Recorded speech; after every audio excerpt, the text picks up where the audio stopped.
I'm Sally Foster, Professor of Heritage at the University of Stirling. I want to introduce you to an alternative way of building up stories from the lives of fragments of something. My work seeks to understand the changing meanings and values that people attach to things across time and space. So that's from the point of creation, perhaps thousands of years ago, to today. I love this quote from the Scottish novelist James Robertson in his epic And the Land Lay Still. Jean, a seasoned storyteller, explains how a story is a whole mass of details that come together and form a narrative. Without that, they're just a lot of wee pieces. So what happens if you take a story and break it into wee pieces? When you put it back together again, will it turn out the same way? Can we apply this question to objects or monuments that we might be thinking about? My example is the Stone of Scone, also known as the Stone of Destiny or Coronation Stone. This is no ordinary stone. It's both a hallowed object and a highly political symbol, something that's still periodically used as well as being a museum object. Arguably, it's also our most high-profile example of domestic repatriation. Its first known use was in the inauguration of Scottish kings from 1249, and that's why the English King Edward I seized it as war booty in 1296. Westminster Abbey enshrined it in an ornate wooden chair used since in the coronation of most English and UK heads of state. Interpreted in this context as symbolising the subjugation of the Scots, the stone's hundreds of years in England was a sore and could be weaponised by 20th century Scots seeking home rule. Famously, 4 Glasgow students created an international furore when they illicitly entered Westminster Abbey on Christmas morning 1950, removed the stone and secreted it in Scotland for 11 weeks before handing it back. Nearly 50 years later, Scotland did receive its own parliament. The outgoing Conservative government arranged the return of the stone to Scotland the year before, but this gesture didn't bring the votes they perhaps hoped for. The stone has since briefly returned to London for King Charles's coronation, and in 2024 moved to a bespoke home in the new Perth Museum. To cut a long story short, I've discovered the existence and significance of a diverse, dispersed body of modern fragments of the stone that's been largely overlooked. Documented fragments exist from 1838, possibly earlier, but I want to illustrate my thesis that it pays to think about fragment lives, with reference to events of 1951.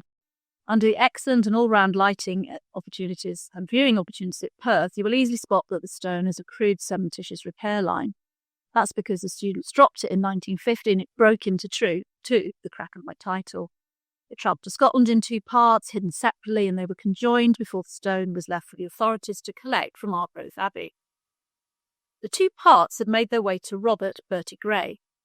Gray was a monumental sculptor, Glasgow politician and magistrate with strong nationalist sentiments. He was a leading member of the Scottish Covenant Association, an all-party and non-party movement for self-government of Scotland, and it was Gray who arranged the physical repair of the stone and in the process got his hands dirty touching it up to try and tone the repair. I first pieced the story together from British, Irish and Canadian newspapers and some finds in archives. It transpires that, and I quote Gray, when the stone was being repaired, a number of chips had to be taken off in order to fit the 2 pieces properly and smoothly together. These will be, later precious relics, carefully numbered and recorded to prevent a flood of fakes. So that's the chip of my title. Gray wrote numbers on some, if not all of these 34 tiny fragments, and issued them to people with letters of authentication, such and such number to such and such person. He also kept and circulated unnumbered fragments that might also be accompanied by letters of authentication, and did so up to 1974. Gray's circulation was tactical, and the lower number of the fragment you were gifted, the more significant you may have been in some way. A Canadian journalist only received number 25, while a key figure in the stone story was apologised to for having to receive number 12. Fragments went to the students involved in the heist, and at least some of the people who helped to move and hide the stone once in Scotland. The lead student, Ian Hamilton, wooed his wife-to-be with a fragment mounted in a brooch. Politicians also received fragments, notably Winnie Ewing, who had hers set in a distinctive pendant. This was much in evidence as she campaigned for and won a landmark seat for Westminster for the Scottish National Party. Politicians and journalists who received fragments from Gray were most likely to talk about them. It was an open secret they existed. You could win a brooch with a stone fragment in a raffle, and Ewing flaunted hers, telling David Frost in 1967 that she would like to be arrested for being in possession of stolen property. Gray gave a fragment to a visiting Australian tourist because he wanted pieces of the stone to be found in every landmass in the world. He would give samples to people wanting to test the geological origins of the stone, and to his family and friends, and he carried his own on his person. These fragments were kept in matchboxes, metal tins, and mounted in jewellery. They've been treasured in families, but sometimes also lost. Their potency is well illustrated by just one example. In 1974, Gray gave a fragment with letter authentication to the widow of John McCormick, leader of the Scottish Covenant Association, and according to Ian Hamilton, that lead Glasgow student, father to the Scottish nation we know today.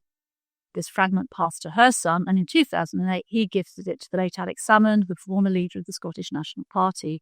Salmond declared the gift, was advised he could keep it, and passed it to the SNP HQ, where visitors were shown it. And in 2024, the media discovered Salmond had this fragment. It created a stooshy, and delighted politicians of contrary persuasions taunted his former colleagues in the SNP on the floor of the House of Commons about it. As Salmond said, the Stone of Destiny has two enduring characteristics. One is to galvanise the nation of Scotland, and the other is to twist the knickers of the British establishment. Last week, that celebrated lump of sandstone has demonstrated its power yet again. So, where am I taking you with hints of these stories that the fragments are wrapped up in? I know from my research so far with the families that own or have owned such fragments that these heirlooms, which they care for, are extremely important to them. Individually, each carries a story. I've coined Fellowship of the Stone to convey the way that the individual stories are or will like to be proved linked and what binds these stories together. There's considerably more yet to learn. A flurry of media interest in January 25 has led to many members of the public contacting me with the stone stories, often centred on fragments and replicas. The individual stories are shedding new light on the stone story in the context of 1950s and later Scottish politics. They've got a cumulative effect, and there are also overarching narratives to tell, not least about the political agency of Bertie Gray and notions of authenticity. Gray was a committed and energetic politician, but he also had a sense of humour. Having numbered 34 curated fragments of the stone, I believe he inscribed a small XXXV 35 on the stone itself. The discovery of the XXV was a mystery that ignited the interest of the world's media in 2023. While he was deadly serious in his careful curation of the relics of the mended stone, despite believing it was a medieval fake, he also made merry with the creation of replicas of the stone, the copies of my title. Gray curated and continued to nurture the story that he had cared for 3 stones at once, the real stone plus 2 replicas that he'd made. He claimed that he couldn't distinguish them and muddled them up, leading to the possibility, he said, that the stone in London, one that got returned, could be a fake. In 1963, the Guardians of the Stone claimed to still have the stone in Scotland. In fact, they had the 1951 replica that Gray had made, and it was to periodically turn up for political purposes in later contexts. One of these Guardians acquired and gifted grains of the stone to the widow of another Guardian. These Guardians are now identifiable for the first time because of the public responses to the gaps in my fragment story. I leave you therefore with an invitation to think about the lives of fragments.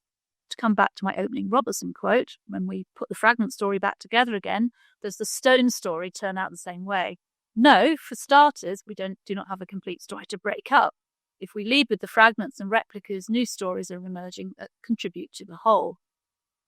By contrast to the stories told by institutions, who must often seek to be politically neutral, the nature and the passion of 1950s Scottish politics emerges from the lives of these recent fragments. Its post-war characters are very distinct from modern politics.